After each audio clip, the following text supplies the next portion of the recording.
Notre Dieu soit loué. Que Dieu vous bénisse parce que vous avez très bien chanté. Que Dieu soit loué. C'est comme ça qu'il faut adorer notre Seigneur. Vous savez, quand nous chantons avec joie, l'onction descend. Même au ciel là-bas, Dieu est content. Et l'Écriture déclare, il assis dans les louanges d'Israël. Nous sommes Israël spirituel. Et nous croyons qu'il est avec nous. Que notre Dieu soit loué à jamais.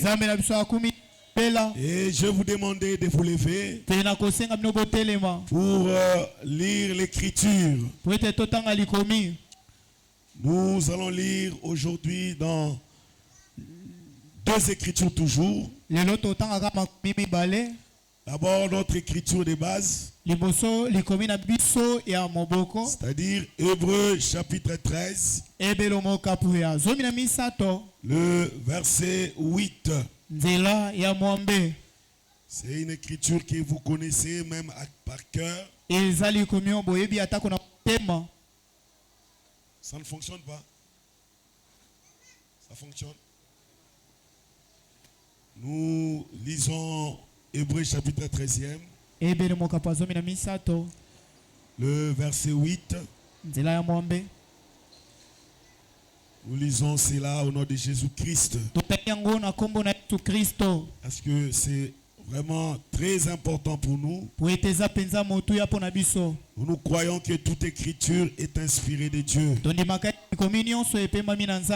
Nous avons la foi parfaite. Cette foi croit à toutes les écritures. Cette foi parfaite est basée sur la parole de Dieu écrite. Tous ensemble, nous allons lire au même moment. Jésus-Christ, allons-y. Jésus-Christ est le même aujourd'hui et éternellement. Toujours debout, nous allons maintenant lire Josué. Josué chapitre 10e. Le verset 12 au verset 14e. Comme il est le même, hier, aujourd'hui, pour toujours. Nous lisons maintenant Josué chapitre 10. Le verset 12. Verset 12. Nous lisons la parole de Dieu. Je lis et puis le frère va interpréter. Alors Josué parla à l'Éternel. Les jours où l'Éternel livra les Amoréens aux enfants d'Israël. Et il dit en présence d'Israël: Soleil, arrête-toi sur Gabaon. Croyez-vous que Josué était un homme? Est-ce que vous le croyez? Il était un homme comme vous, n'est-ce pas? Alors lisons là-bas. Et il dit en présence d'Israël: Soleil, arrête-toi sur Gabaon. Et toi, lune, sur la vallée d'Ajalon. Et le soleil s'arrêta. Et la lune suspendit sa course jusqu'à ce que la nation y tirait vengeance de ses ennemis. Cela n'est-il pas écrit dans le livre des justes? Le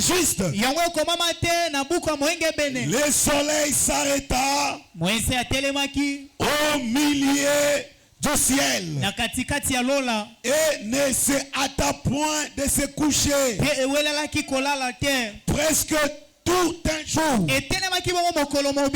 Il n'y a point eu des jours comme celui-là, ni avant ni après, où l'Éternel ait écouté la voix d'un homme. Car l'Éternel combattait pour Israël. Oh, donne-moi un évangile. Donne-moi un évangile. Ici, frère, prêche-moi. Prêche-moi. Prêche-moi.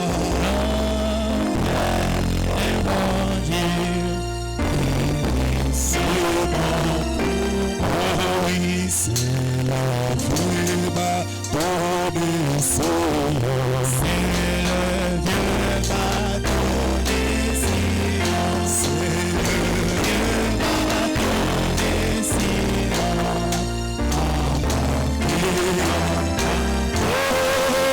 Donne-moi. Donne-moi.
Tout-puissant, notre Père qui est aux cieux,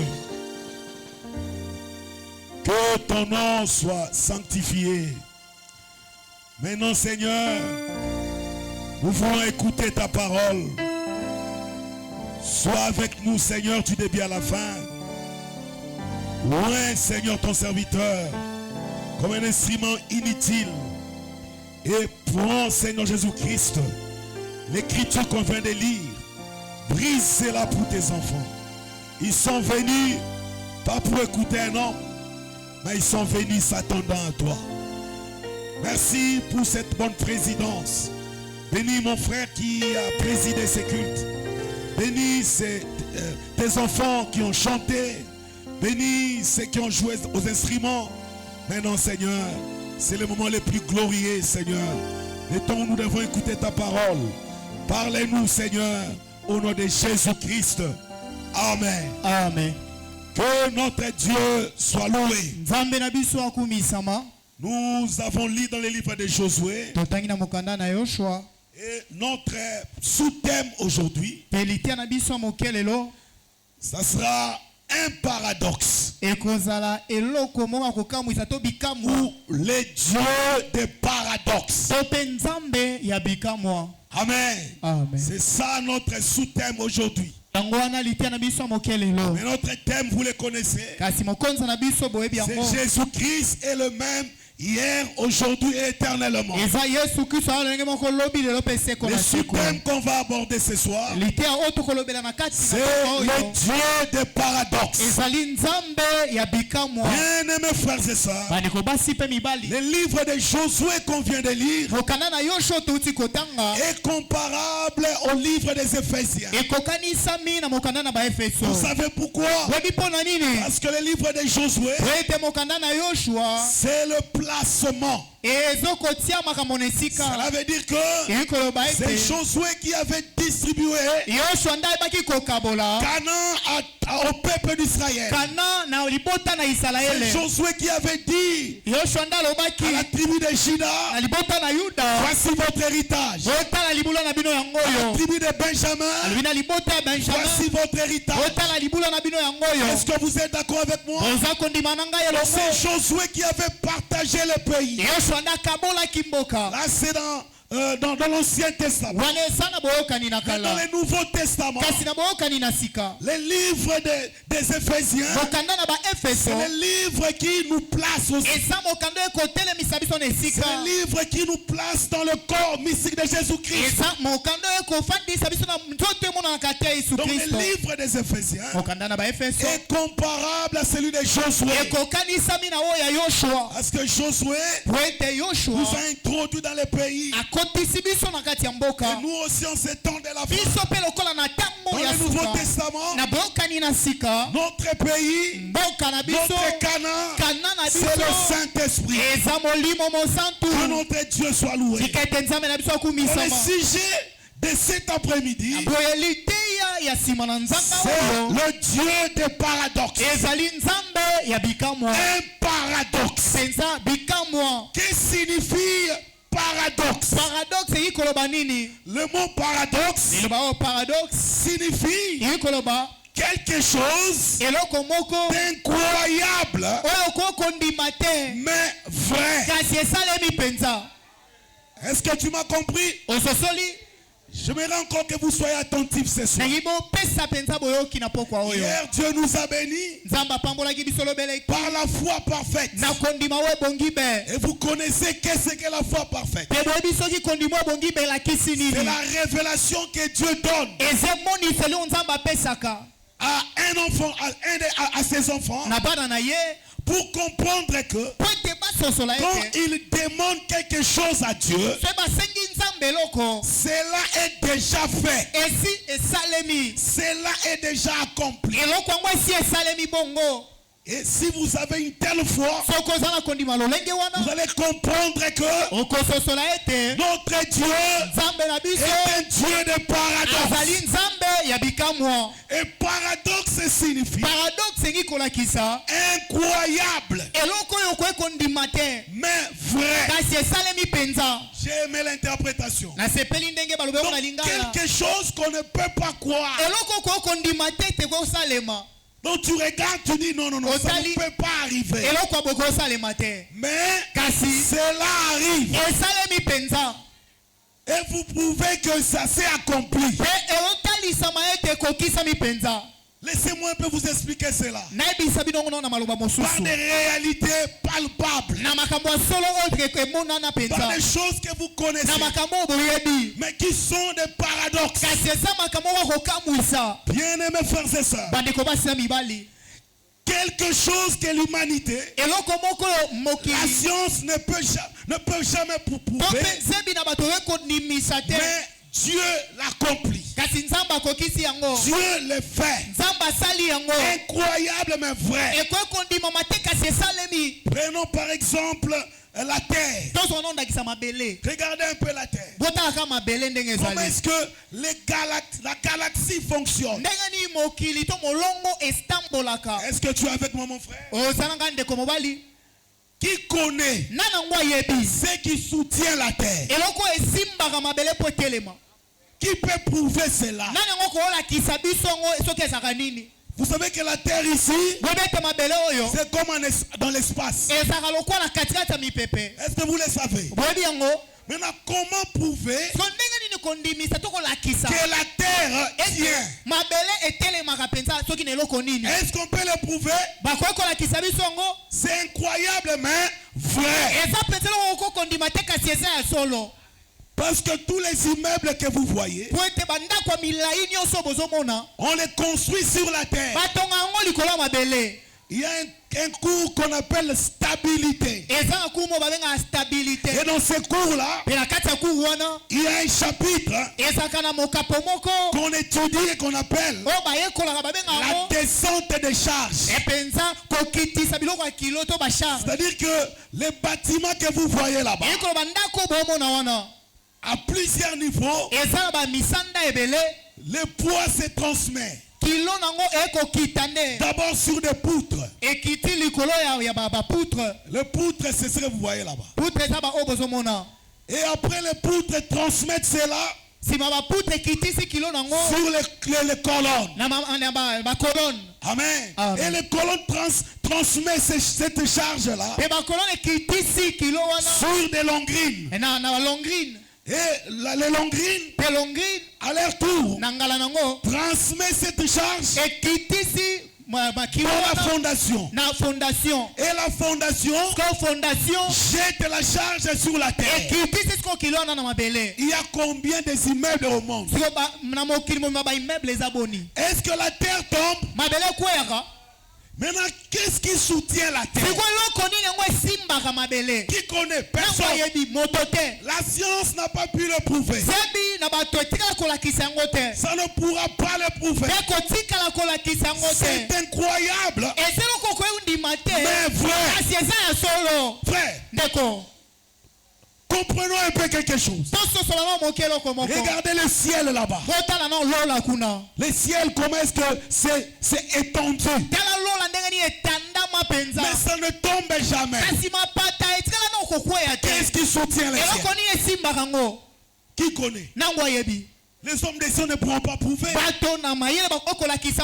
Qu'est-ce qui soutient le ciel? Personne ne connaît. Ils ne comprennent pas comment Notre galaxie fonctionne avec précision. Faire le soleil se lever le matin et se coucher le soir. Ça se lève à l'est pour se coucher à l'ouest. Et jamais le soleil s'est levé en retard. Jamais le soleil s'est levé en avance. C'est toujours respecter son heure. Dites-moi un peu. Est-ce qu'on peut prouver cela? Mais ce qui est vrai, le soleil se lève et se couche. Toi, tu ne vois pas cela? Est-ce que tu es avec moi, mon frère? Tu ne vois pas cela? Nous voyons comment est-ce que le soleil se lève. Regardez la lune et les étoiles.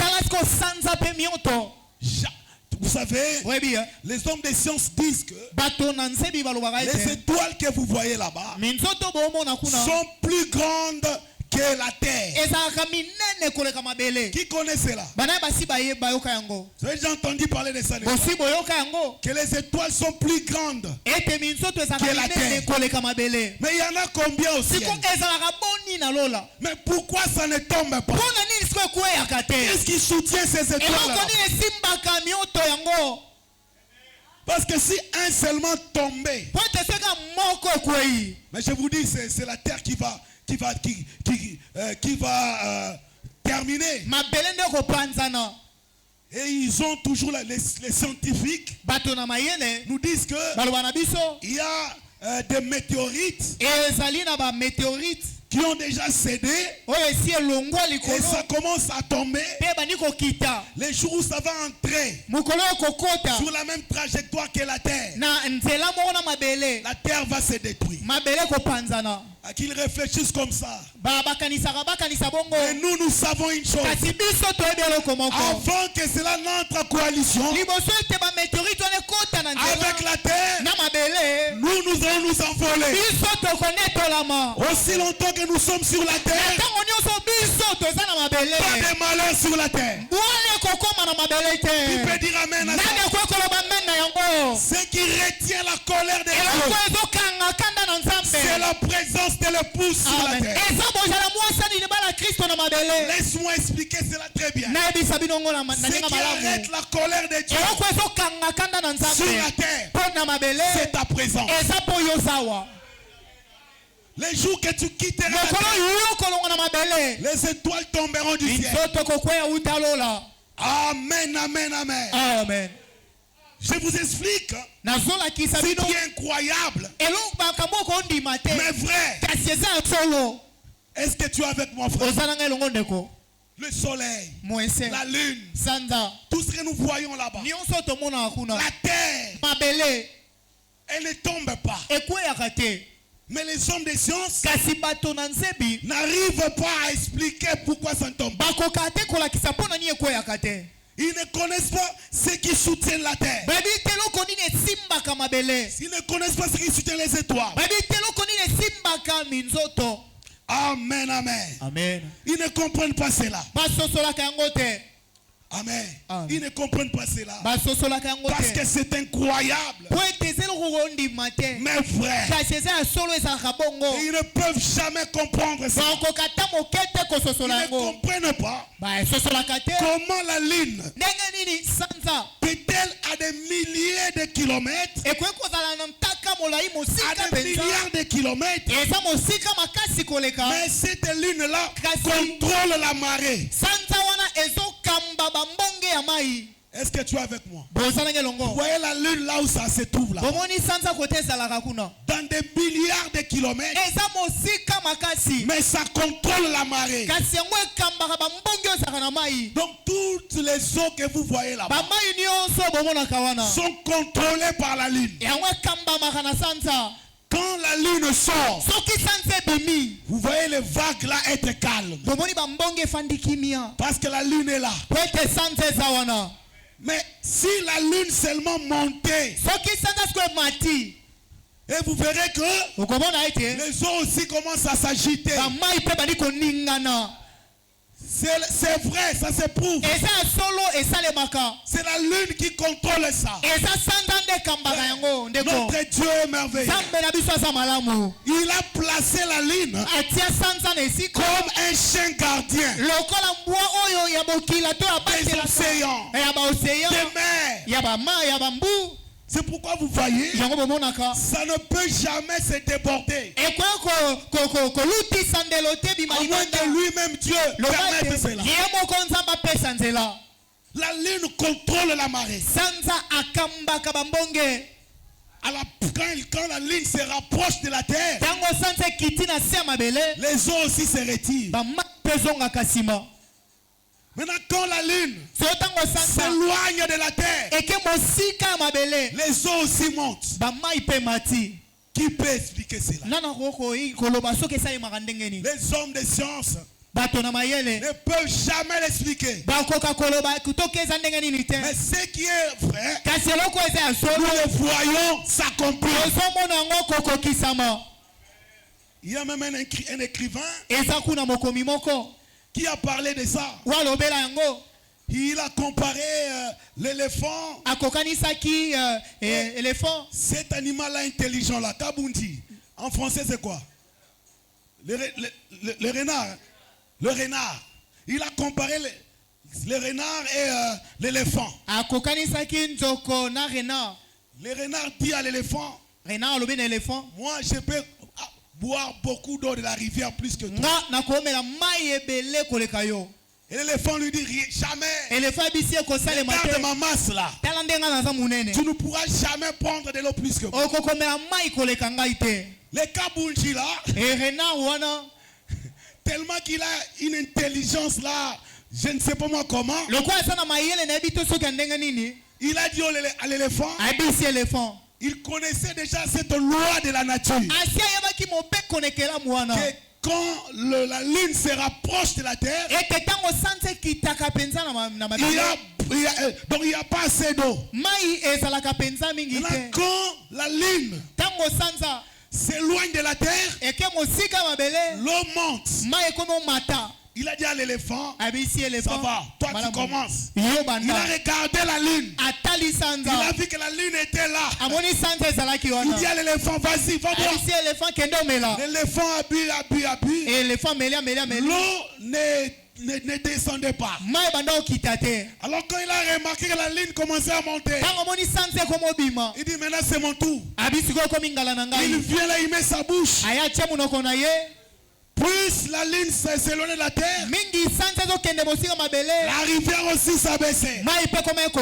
Et à la fin il va dire, tu vois, je t'ai gagné. Donc c'est quelque chose de réel. Mais on ne sait pas prouver cela. C'est un paradoxe. C'est pourquoi quand Job s'est mis à réfléchir sur le fonctionnement de notre galaxie,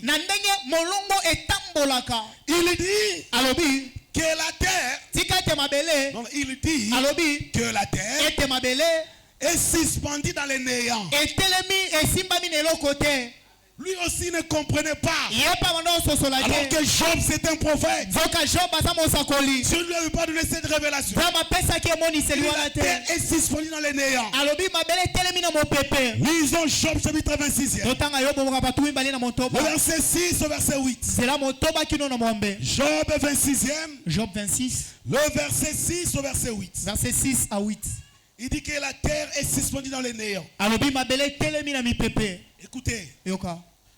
Job chapitre 26, verset 6 à 8. Verset 6 à 8. Devant lui, les séjours des morts est nu. L'abîme n'a point de voile. Il étend les septentrions sur les vides. Donc ça c'est Job qui dit. Dieu a étendu les septentrions dans les vides. Est-ce que tu es avec moi? Il suspend la terre sur les néants. Donc sur les néants comme ça, Dieu suspend la terre. Est-ce que tu peux croire que la terre est suspendue? Mais c'est l'écriture. Tu peux croire à ça. Tu peux croire que les étoiles sont suspendues. Mais ça ne tombe pas. Qui peut expliquer cela? Même la science n'arrive pas. Incroyable, mes frères. Écoutez le verset 8. Il renferme les eaux dans ses nuages. Et les nuages n'éclatent pas sous leur poids. Frère, l'eau pèse. Dans les nuages que vous voyez là-bas, il y a des eaux renfermées dedans. Amen, amen, amen. Mais ça ne s'éclate pas. Donc Dieu a calculé pour que cela ne puisse pas s'éclater. Mais les hommes des sciences ne comprennent pas ça. C'est incroyable. Mais c'est vrai que dans les nuages, il y a de l'eau qui se renferme là-bas. C'est vrai. Mais la science ne pourra pas prouver. Nous parlons d'un paradoxe. Et le paradoxe, c'est quelque chose d'incroyable. Mais vrai. Prenons le verset 10. Toujours Job 26, le verset 10. Écoutez ce que l'écriture dit là-bas. C'est ici que je crois que la terre a la forme d'un cercle.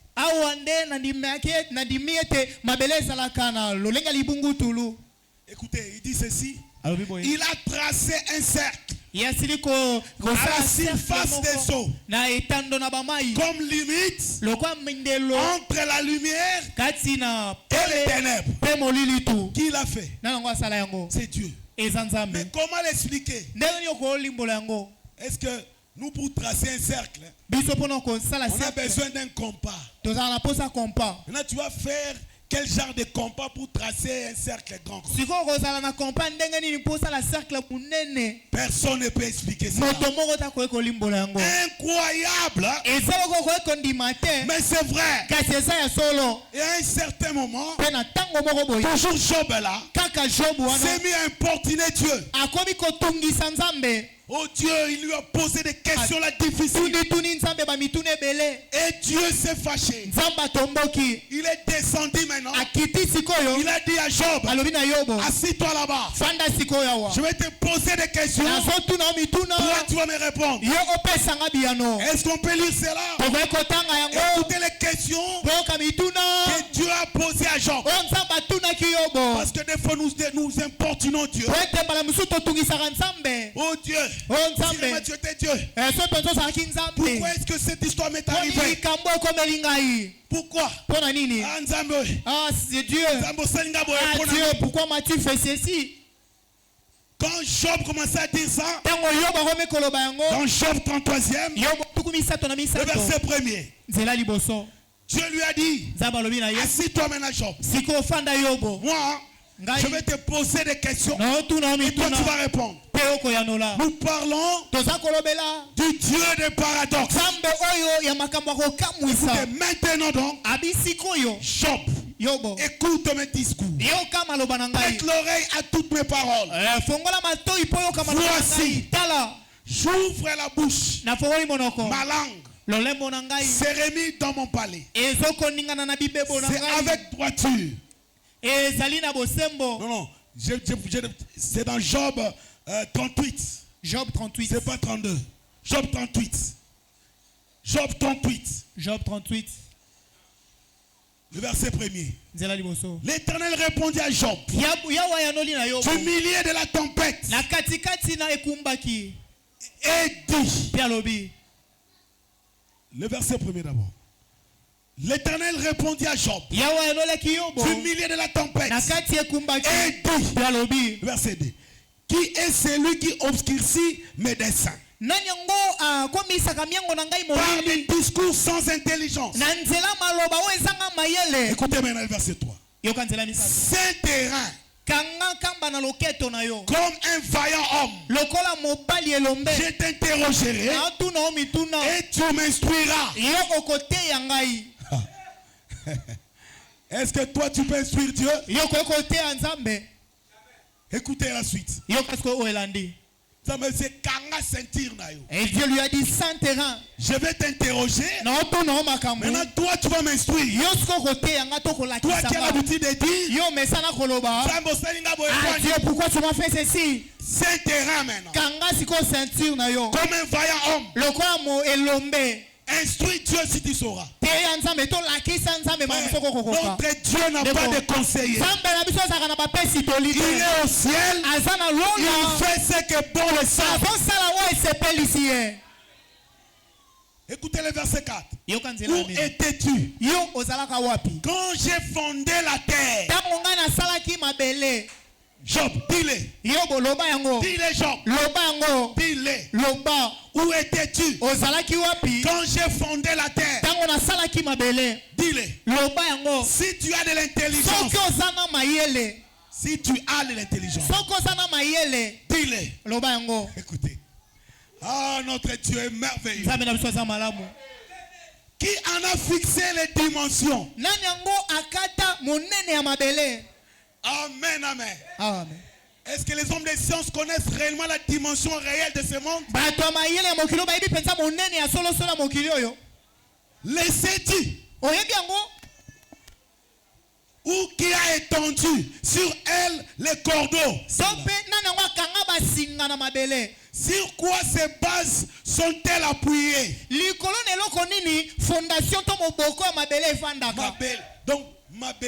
Donc cette terre-là, sur quoi elle s'est assise? Est-ce que toi tu connais? Tu connais vraiment cela? Ou qui en a posé la pierre angulaire? Continuons.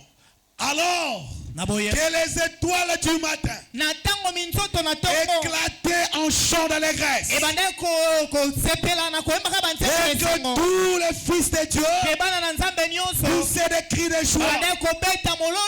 Les fils de Dieu ici, ce sont des anges. Amen. Amen. Ce sont des anges. Ils poussaient des cris de joie. Maintenant il a posé à Job. Qu'est-ce que tu sais? Est-ce que tu sais cela? Le verset 8. Qui a fermé la mer avec des portes quand elle se lança du sein maternel? Oh, Nzambe, il explique ce qu'il a fait là. Sous forme de questions qu'il pose à Job. Allez lire tous les chapitres. Vous verrez que ce ne sont que des questions comme ça que Dieu seul connaît. Des réponses.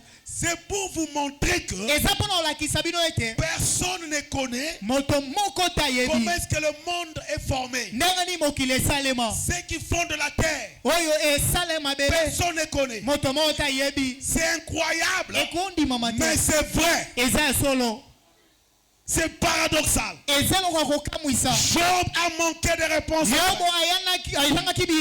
Il a manqué de réponses à ces questions. Qu'est-ce qui soutient la terre? Qu'est-ce qui soutient la mer?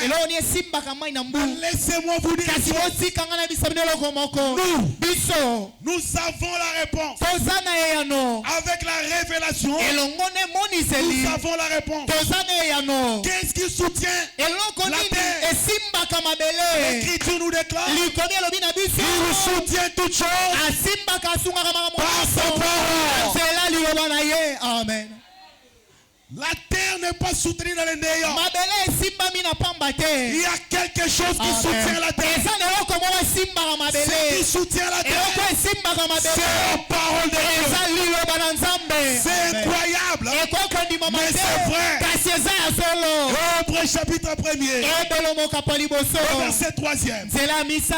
Hébreux chapitre 1er, le verset 3e. Écoutez ce que l'Écriture dit. Hébreux chapitre 1er, Le verset 3e. Verset 3. Est-ce que nous sommes là? Tozawana. Hébreux chapitre 3e. Hébreux chapitre 3. Le Hébreux chapitre 1er plutôt. Hébreux chapitre 1. Le verset 3e. Verset 3. Nous lisons même dans ma Bible ici. Frère, soyez un peu rapide là-bas. Hébreux chapitre 1er. Je prends le verset 3. Écoutez ce que l'écriture déclare. J'ai lu au nom de Jésus-Christ. Le verset 3. Nous lisons au nom de Jésus-Christ. Le Fils est le reflet de sa gloire. Et l'empreinte de sa personne. Et il soutient toutes choses par sa parole puissante. Restaurez cette histoire si j'en ai besoin. Arrangez cela rapidement. Sinon on va prendre beaucoup de temps. Donc il soutient toutes choses par sa parole. La terre ici, Dieu les soutient par la parole. Si ça ne tombe pas, c'est parce qu'il a placé sa parole. Amen, amen. Amen. Et pour comprendre comme ça, qu'est-ce qui nous amène à comprendre que Dieu a tout placé. Dieu a placé la parole comme soutien de la terre. C'est par la foi que nous comprenons cela. C'est pourquoi Hébreux chapitre 11 le verset 3 nous dit, Hébreux chapitre 11 le verset 3, Hébreux chapitre 11 le verset 3 nous dit, écoutez ceci, c'est par la foi que nous reconnaissons que l'univers a été formé par la parole de Dieu, en sorte que ce qu'on voit n'a pas été fait des choses physiques. Amen. Amen. C'est par la foi que nous comprenons que ce monde ici, Amen, Amen, a été formé par la parole de Dieu. C'est par la foi. C'est incroyable, mais c'est vrai. Ce qui soutient la terre, c'est la parole de Dieu. C'est ce qui soutient toutes choses. Imaginez maintenant que la parole de Dieu soutient les étoiles, soutient ces mondes, soutient la terre, pour que ça ne puisse pas tomber. Maintenant, si tu te laisses soutenir par la parole, est-ce que tu tomberas? Je vous dis un secret. La Bible déclare, Dieu veille sur sa parole pour l'accomplir et pour l'exécuter. Si tu veux que Dieu puisse veiller sur toi, sois seulement dans la parole. Avale seulement la parole. Quand Dieu va soutenir sa parole, quand Dieu va veiller sur sa parole, il veillera aussi sur toi. Quand il accomplira sa parole, il te donnera aussi solution à tes problèmes. Croyez à la parole et c'est tout. Sans réfléchir, il soutient toutes choses par sa parole. Il a créé par sa parole. Il n'y a qu'une seule moyen, qu'une seule façon d'expliquer l'origine de ce monde. C'est en citant Hébreux chapitre 11 le verset 3, que toute chose est créée par la parole. Tout. Il y a un physicien ou un scientifique du nom d'Einstein. Lui, dans ses recherches, quand il était en train de chercher sur la galaxie, comprendre ce qui se passe, dans ses recherches, il a trouvé qu'il y a l'éternité quelque part. Est-ce que tu es avec moi? Il avait prouvé cela. Il y a l'éternité quelque part. Et il dit, pour arriver là-bas, amen. Amen. Il faut parcourir une vitesse de 1 300 000. Il y a 1 300 000. Est-ce que vous êtes avec moi? 1 300 000 années-lumière. 1 300 000 années-lumière. Par heure. Pour atteindre là-bas. Et si vous partez comme ça sur la terre, on va constater que vous avez disparu pendant 50 ans. Amen. Donc il avait déjà compris qu'il y a l'éternité quelque part. Nous ici, dès que nous sommes là, nous sommes dans les temps, n'est-ce pas? Mais Dieu là-bas, il est dans l'éternité. Amen. Dieu est dans l'éternité. Et pendant qu'il cherchait encore l'origine de ce monde, il voit que non, là-bas très loin, avant, il a remarqué qu'il y avait une lumière. Et il s'est arrêté là. Il ne pouvait pas percer cette lumière. Il dit seulement, c'est la lumière. L'origine de ce monde, c'est la lumière. Mais gloire soit rendue à Dieu. Parce que nous avons un prophète. Jean, quand il est monté, il a vu le commencement. Dans Jean chapitre 1er, le commencement était la parole. Amen, amen, amen. Il dit, au commencement était la parole. Et la parole était avec Dieu. Et la parole était Dieu. Elle était au commencement avec Dieu. Toutes choses ont été faites par elle. Et rien de ce qui a été fait n'a été fait sans elle. En elle. En quoi? Dans la parole. En elle était la vie. Et la vie était la lumière. Cette lumière qu'il avait vue, il ne comprenait pas si c'était quoi. Mais moi je vous dis, c'était la parole. Amen. C'était la parole. C'est la parole qui soutient toutes choses. C'est incroyable, mais c'est vrai. C'est incroyable, mais c'est vrai. Tu peux croire à ça. C'est incroyable, mais vrai.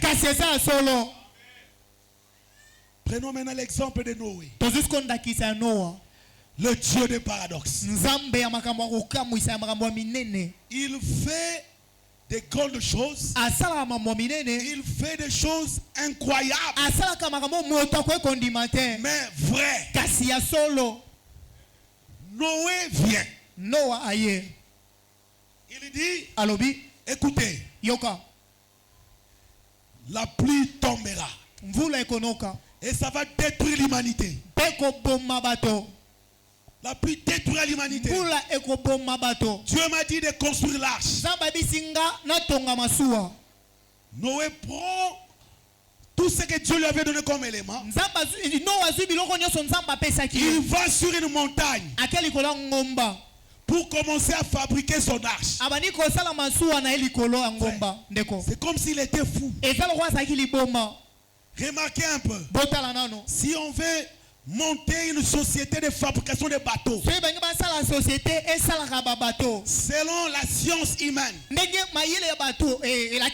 est-ce qu'on va monter sur la montagne? On va aller où? Près d'une près d'un océan, près d'une mer. Parce qu'après fabrication, on peut faire des essais. Mais Noé monte sur la montagne. Et à l'époque, il ne pleuvait pas. Il n'y avait pas de pluie. Ça ne tombait pas. Tu arrosais la terre par la rosée. Est-ce que vous croyez cela? C'est comme ça qu'il a arrosé la terre. Et le prophète Branham disait, dans ces temps-là, la science était aussi élevée. Parce que déjà, avant Noé, je crois, il y avait cette tour de Babel, je crois. Amen, amen. Donc la science était élevée. Est-ce que vous êtes avec moi, mes frères et sœurs? Pendant ces temps-là, la science, les hommes de science sont allés inspecter là au ciel avec leurs machines. Amen. Avec leurs machines de météo là-bas. Ils n'ont rien trouvé. Ils sont descendus et ils ont dit à Noé, oh vieux Noé, arrête. Il n'y a rien là-bas au ciel. Noé leur dira, pour vous il n'y a rien. Mais moi, Dieu m'a dit que la pluie va tomber. D'ailleurs, la première personne qui a inventé ce mot-là, pluie, c'était Noé. Par l'inspiration. Il a dit que la pluie va tomber. Noé, regarde, la science dit que ça ne va pas tomber. La pluie ne tombera pas. Et toi tu vas sur la montagne. Noé a dit, Dieu m'a dit que la pluie tombera. Mais Noé, prouve-nous que tu as raison. Je n'ai pas le temps de prouver. Mais c'est que je sais. Dieu m'a dit. C'est comme ces messieurs-là du temps de frère Branham. Ils ne connaissaient pas lire. Et il avait acheté une Bible. Et il s'est promené avec ça. Et on s'est moqué de lui. Mais toi, est-ce que toi tu connais lire? Qu'est-ce que tu tiens là-bas? Qu'est-ce qu'il y a à l'intérieur? Il dit, je ne connais pas lire. Mais ce que je sais, cette Bible ici est la vérité depuis l'écrit la Sainte Bible. Jusqu'à la fin, c'est la vérité. Et Branham, quand on lui disait, toi tu connais, qu'est-ce que tu connais? Branham fait la théologie. Qu'est-ce qu'il disait? Je ne connais pas votre théologie. C'est que moi je connais. C'est l'auteur de cette Bible. Et l'auteur de cette Bible, c'est notre Dieu. Noé a dit, Dieu l'a dit. Et c'est tout. Je n'ai pas le temps d'expliquer. Un paradoxe. Quelque chose d'incroyable. Mais vrai. Incroyable mais vrai. Les hommes de ce monde ne croyaient pas à ça. Mais c'était vrai. Noé a construit l'arche. Il a commencé à appeler les gens, venez entrer. Les gens ont négligé. Ils ont dit que Noé c'était un aventurier. Il a pris beaucoup de vin. Ils ont découragé Noé. Mais Noé s'était accroché toujours. À l'ainsi dit le Seigneur. Nous lisons un peu ce qui s'était passé. Là dans Genèse chapitre 7, le verset 10 à 12. Et Dieu va dire à Noé, entre dans l'arche, toi et tes enfants. Noé est entré. Dieu lui-même a fermé la porte. Frère, après quelques temps, nous lisons cela. 7 jours après, les eaux du déluge firent sur la terre l'an 600 de la vie de Noé. Le second mois, le 17e jour du mois. En ce jour-là, toutes les sources du grand abîme jaillirent et les écluses des cieux s'ouvrirent. La pluie tomba. Est-ce que tu as lu cela? La pluie tomba. Que la science dise n'importe quoi, ce n'est pas ainsi dit le Seigneur. Dieu n'accomplit pas ce que les scientifiques disent. Dieu accomplit sa parole. Les hommes des sciences sont boudés. Finalement, la pluie était tombée sur la terre. 40 jours et 40 nuits. Et ils ont cherché de l'eau là-bas au ciel. Ils n'ont pas vu. Mais d'où venaient ces eaux? Frère, on ne blague pas avec la parole. Croyez à cela et vous verrez la manifestation de Dieu parmi vous. Noé a cru. On l'a taxé d'un fou. Mais quand la pluie a commencé à tomber, je m'imagine, ils ont commencé à chercher Noé là-bas. Comme les gens chantent aujourd'hui. Tata Noé, ya. On chante comment?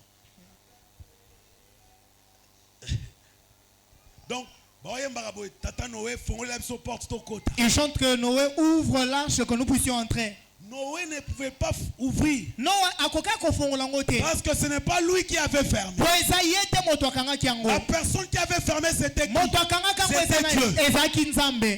Dieu lui-même avait fermé. Et c'est fini. Quand Dieu ferme, il peut ouvrir.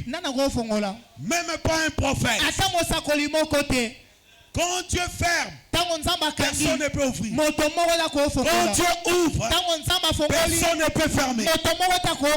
C'est pourquoi, frère, c'est lui qui a le dernier mot. Ce n'est pas le médecin. Ce n'est pas ton oncle. Ce n'est pas la science. Mais c'est lui qui a le dernier mot. C'est le Seigneur Jésus-Christ. Écoutez, j'aimerais que vous montiez avec moi. Quel que soit le problème que tu as, quel que soit le nom de la maladie, même si la science disait quoi, que c'est fini, ça ne marchera pas. Je te dis une chose, tu es menteur. Je ne crois pas ce que tu dis. Je crois à la parole de Dieu.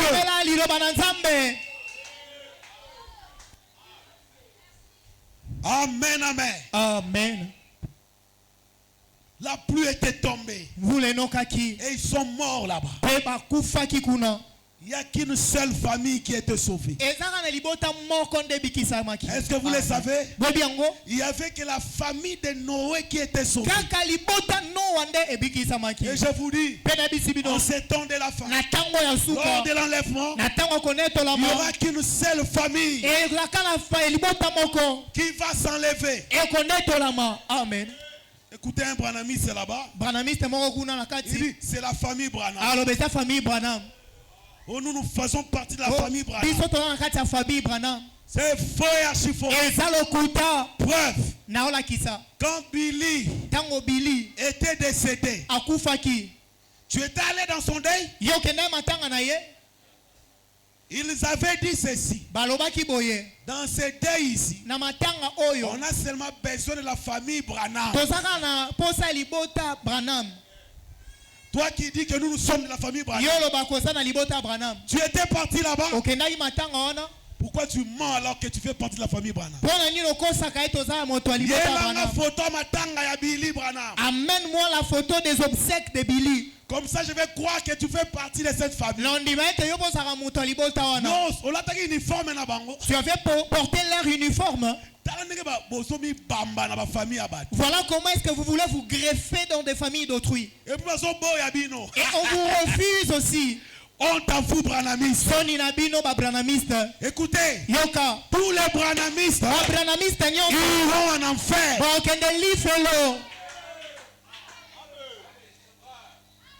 Je vous dis la vérité. Il n'y a qu'une seule famille qui sera enlevée.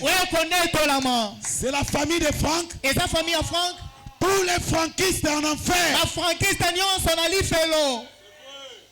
L'unique famille qui sera enlevée, c'est la famille chrétienne. C'est la famille chrétienne. Cette famille-là, les premiers nés dans cette famille-là, ce sont eux qui seront enlevés. Oui, frère. Nous parlons du paradoxe. Vous voyez que, quoi que la science avait prouvé, que la pluie ne tombera pas, mais la pluie était tombée. Maintenant, entre la science et l'ainsi dit le Seigneur, qu'est-ce qui est la vérité? C'est quoi? Frère, j'étais allé opérer, qu'on puisse faire l'opération de mon fils. Il avait encore, je crois, 40 quelques jours. Ou 30 quelques jours. Et on m'a dit qu'on doit l'opérer. C'était comme un miracle dans mes oreilles. J'ai dit non. Le médecin m'a dit, écoute, si on ne l'opère pas, il va mourir. J'ai dit, ok, est-ce que toi tu as déjà opéré les enfants de son âge? Moi je m'appelle Thomas. Je dois d'abord voir ce que tu as fait. Le médecin me dit, ça va bien. Il me montre ce qu'il a fait comme opération. Alors, je suis resté là en train de l'écouter. Pendant qu'il cherchait à me convaincre, le médecin me dit, je lui demande la question, ça va faire combien d'heures? Il me dit, nous comptons toujours sur Dieu.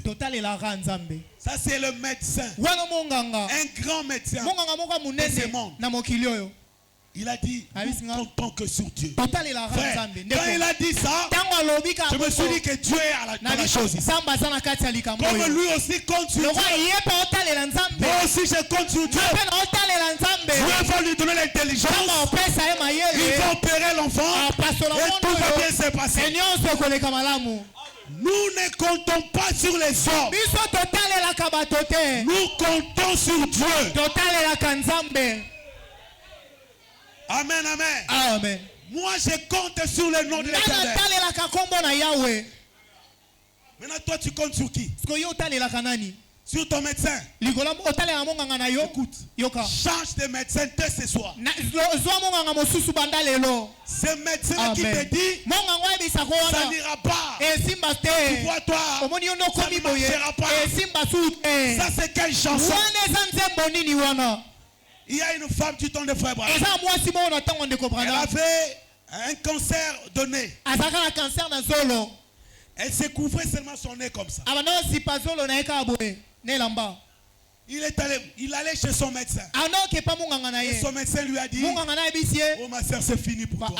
Ton nez là, ça ne va plus sortir. Ça finira par se ranger. Jusqu'à ce que son nez s'était rongé. Il est resté seulement avec les trous là. Elle était restée avec ses trous. Et elle a entendu que Branham organisait des campagnes. Elle est partie là-bas. Elle a vu frère Branham. Frère Branham a prié pour elle. Par imposition de main. Frère, le Dieu des paradoxes est entré en scène. Le nez a poussé. Le nez a poussé. Elle a remercié le Seigneur. Et un jour, elle est allée voir l'ancien médecin là. Quand le médecin l'a vu, vous savez comment les médecins sont, hein? Il faisait un peu de fier là-bas. Parce qu'il croyait qu'il a un patient. Et quand c'était son moment, regarde un peu ton nez là compliqué. Oh. Mais ça poussait. Comment ça? Tu étais allé où? Écoutez cette femme là-bas. J'avais changé de médecin. Tu as changé de médecin? Oui, j'ai changé de médecin. Dis-moi un peu, quel est le nom de ce médecin? Alléluia. Alléluia. Il dit que c'est le nom de ce médecin. C'est le docteur Jésus. Il est spécialiste au cas difficile. Il a fait pousser mon nez. Là où les médecins ne pouvaient plus, Dieu des paradoxes peut compter sur lui. Incroyable mais vrai. Si je peux prendre encore Abraham, le patriarche, à 75 ans, Dieu lui a dit, tu auras un enfant.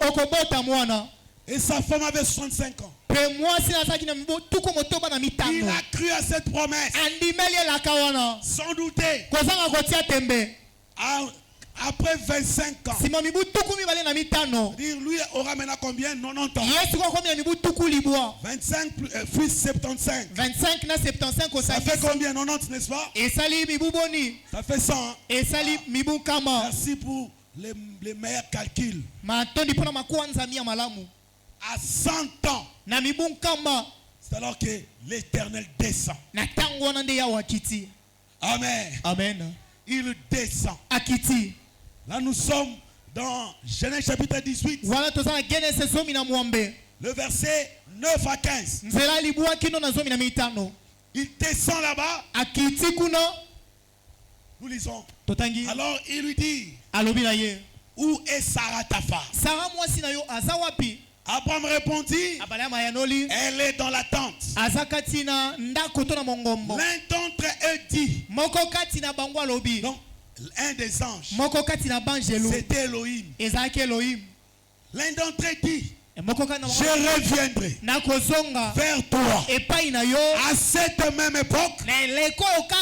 Et voici, Sarah ta femme aura un fils. Sarah a écouté à l'entrée de la tente. Qui était derrière lui? Abraham et Sarah étaient vieux, avancés en âge. Et Sarah ne pouvait plus espérer avoir des enfants. Elle ne pouvait plus espérer. Parce que la science dit à 45 ans déjà, une femme ne peut plus avoir des enfants. Atteint la ménopause. Et elle rit en elle-même. Maintenant que je suis vieille, aurais-je encore des désirs? Mon Seigneur aussi est vieux. Mais notre Dieu, il a pris Sarah et Abraham. Il les a rajeunis. Sarah qui avait 90 ans, Dieu l'a rajeuni et a permis à ce qu'il puisse concevoir. Y a-t-il quelque chose de difficile devant notre Dieu? S'il a rajeuni Sarah et que Sarah a eu un enfant, même si on te dit que tu n'as plus de trompe, tu crois que c'est impossible à Dieu? Lui qui a ressuscité Lazare, Lazare qui pourrissait déjà. Et puis, Lazare Ne brisez pas seulement. Avant d'enterrer Lazare, on l'avait embaumé. Or, pour embaumer, le médecin est là. Qu'est-ce qu'on fait? On enlève les histoires de l'intérieur. Laisse-moi mon frère. On avait enlevé tout ce qui est à l'intérieur. Les estomacs, les foies, le cœur. On a enlevé ça. On a jeté. Et on a embaumé Lazare. Et on l'a enterré. Donc quand Jésus priait là, alléluia, amen, c'était devant quelque chose vraiment pourri. Mais il a prononcé la parole. Lazare sort. Ah, écoutez, Jésus. Il n'a pas dit estomac de Lazare. Rentre là-bas. Intestin de Lazare. Rentre là-bas. Cœur de Lazare. Rentre là-bas. Il savait déjà que quand il prononce sa parole, quand sa parole sort, elle ne peut jamais rentrer à lui sans avoir accompli. C'est pourquoi elle était sortie. La parole a commencé à créer les estomacs. Ça a créé les intestins. Crois-tu que Jésus-Christ est le même? Aujourd'hui, éternellement. S'il a créé les cœurs de Lazare, il ne peut pas créer ta trompe. C'est changer médecin.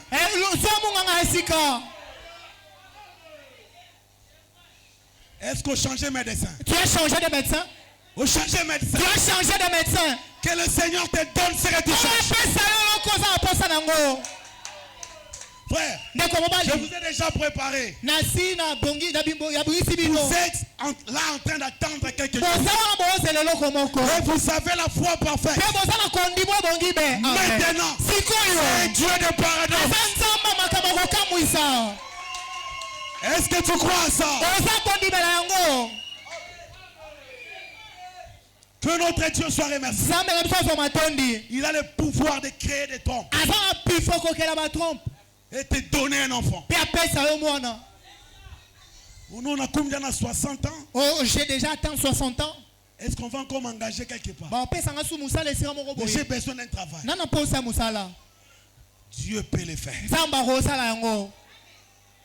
Non, moi, aujourd'hui, il faut des recommandations. Pour qu'on m'engage. Je n'ai pas quelqu'un. Regarde comment tu échoues déjà. Tu n'as pas quelqu'un. Toi, tu n'as pas quelqu'un. Tu cherches à t'appuyer à un homme. Maudit soit celui qui s'appuie à l'homme. Nous avons plus que les hommes. Nous avons ici plus que Salomon. Vous les connaissez? C'est le Seigneur Jésus-Christ. Le Dieu de paradoxe. Si tu crois à lui, on te donnera l'emploi. Amen, amen. Pour moi, j'ai beaucoup étudié. Regardez aujourd'hui, je suis devenu maçon. Je n'arrive pas. C'est parce que tu veux toi-même cette condition. Je te dis que ce n'est pas ta condition. Et ce qui est dommage, tu t'habitues à ça. Tu vois comme une personne qui entre dans une toilette, qui sent mauvais. Après 2 minutes seulement, il va commencer à croire que là où il est là, ça ne sent plus mauvais. Est-ce que vous savez ça? Mais si un autre venait, c'est ce qui t'arrive. Tu t'habitues à quelque chose qui ne t'appartient pas. Laisse-moi te dire que tu es un fils d'un roi. Vis dans tes privilèges. Frère, vis dans tes privilèges. Si je peux encore prendre Marie. Frère. C'est quelque chose que le monde ne pouvait pas croire. Vous avez compris pour Sarah, n'est-ce pas? La science disait à 45 ans c'est fini. Mais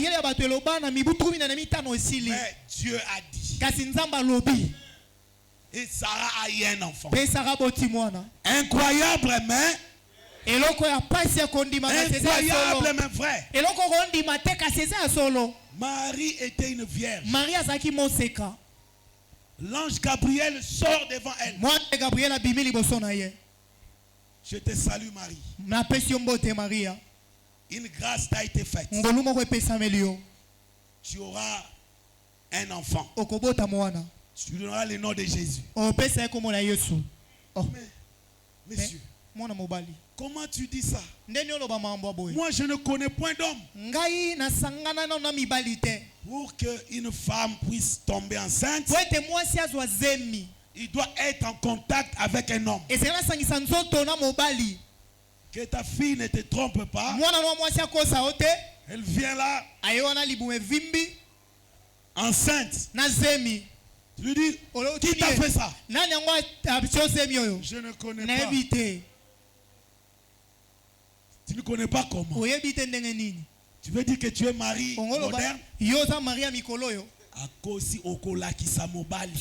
Tu vas montrer l'auteur de cette grossesse. Même au travers d'un fouet, tu vas montrer l'auteur. Papa, vraiment, cette grossesse. Mais j'avais lu dans la brochure. Non, brochure. Quelle brochure? Brochure. Pour qu'il y ait grossesse, il faut contact d'un homme et d'une femme. Mais Marie n'était pas en contact avec une femme. Avec un homme. Mais on lui dit que tu seras enceinte. Elle a regardé dans les Écritures. Chose pareille n'a jamais existé. Mais il y avait une promesse. Une vierge concevante. Elle s'attendait aussi à ça. Et quand l'ange s'est apparu, Marie lui demande, comment est-ce que ça va se passer?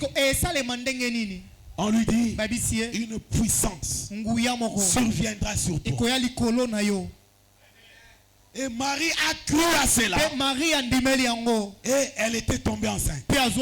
Écoutez, Dieu n'avait rien utilisé de Marie. Il n'avait même pas utilisé l'ovule de Marie. Il avait créé l'ovule.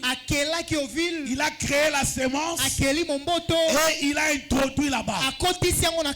Marie était comme une couveuse. Elle a crié à la parole. Et elle était enceinte. C'était incroyable. Mais c'était vrai. Remarquez les gens, les contemporains de Jésus. Les Syriens comment? Bâtard.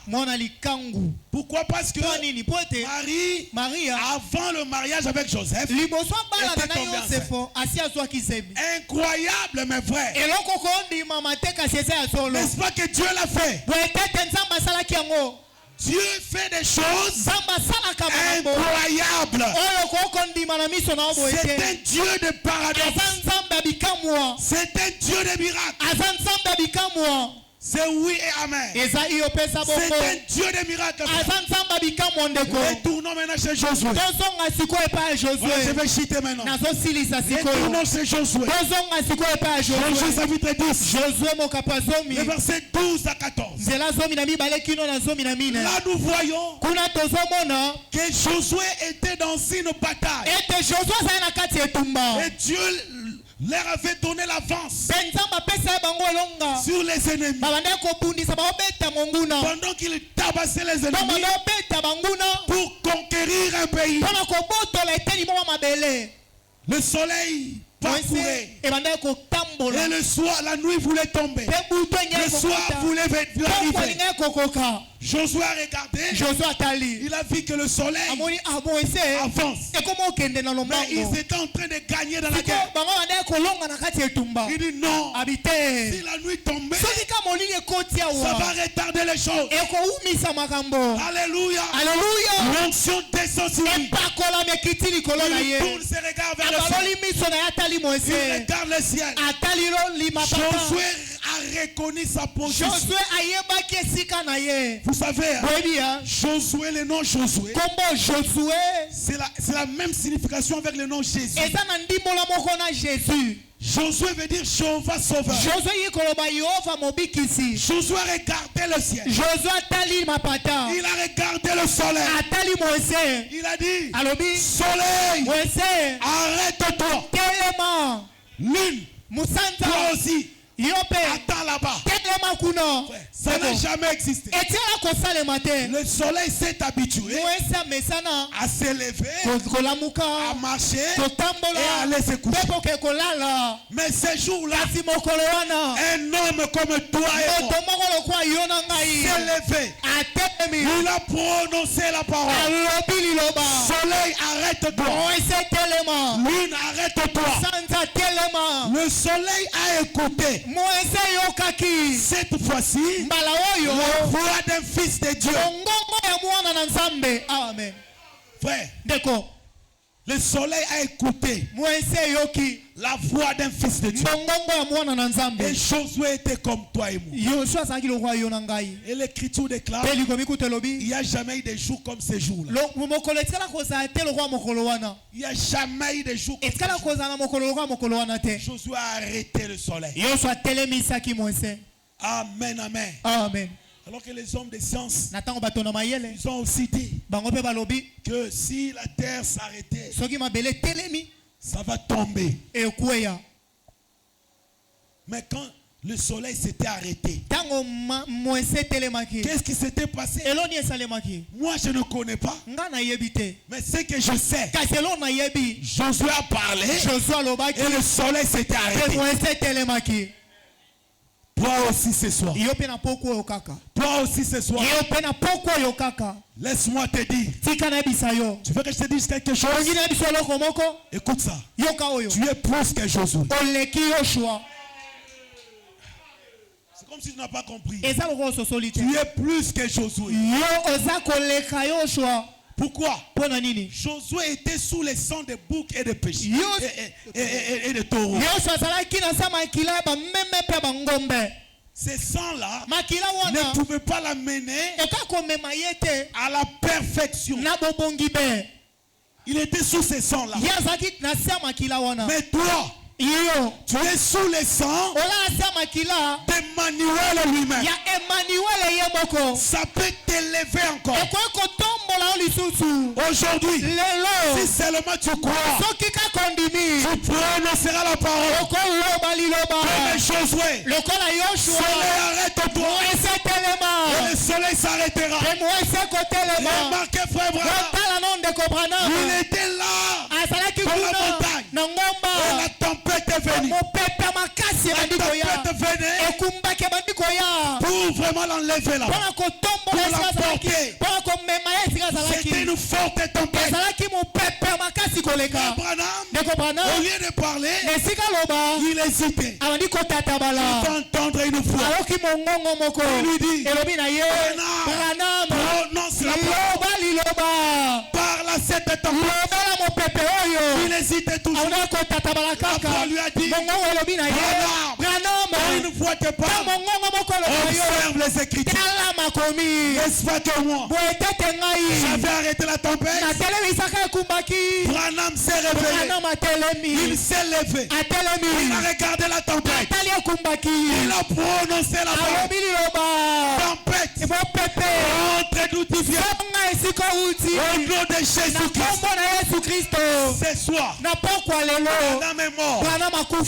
Mais le Dieu de Branham est toujours là. La colonne de feu est là. La nuée de gloire est là. Écoutez, l'onction est là. Le nom de Jésus est là. Prononce la parole. Oui, à cette maladie.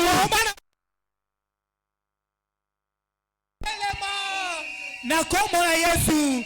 Botele matoko bondela. Nous allons chanter. Togoyemba. À toi mon âme. À toi mon âme espère. Vous connaissez ça? Oh Jésus, soutiens ma foi. On connaît ça, n'est-ce pas?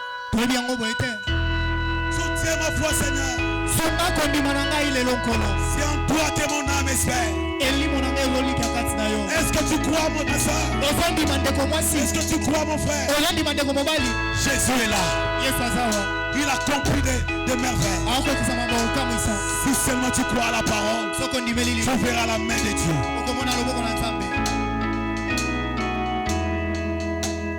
Dans mon âme, j'ai l'assurance, car Jésus m'a délivré. Tu es mon puissant soutien, mon refuge et mon soutien. Oh oui, toi Jésus, soutiens ma foi. Me voici, je suis à toi, je te loue,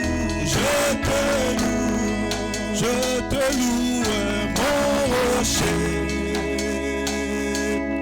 Car en toi, mon cœur chante en toi, Jésus. Soutiens ma foi. Voici, je suis à toi. Jésus, je te loue, mon rocher.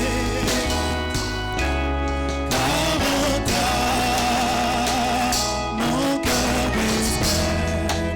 Oh oui, plus rien n'est de résistable. Tu brisas ton appel. Oh oui, nous donnons une grande victoire. Oui, l'espérance.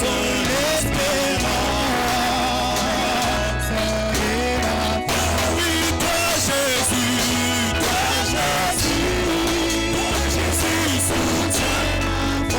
soutiens ma foi. Me voici, je suis Jésus, je te loue, mon rocher. Car en toi, mon cœur, oui, chantons toi Jésus,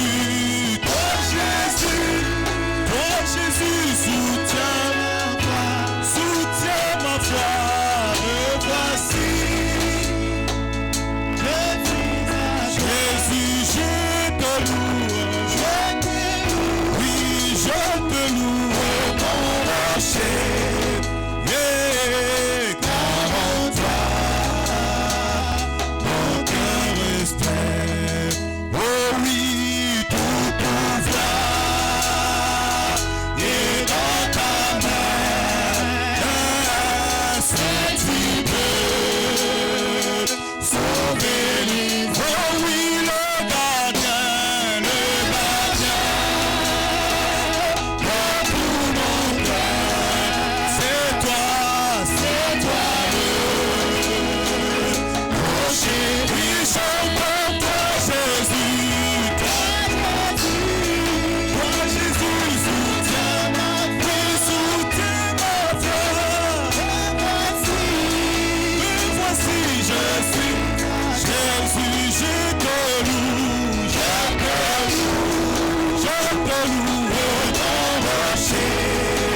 Seigneur.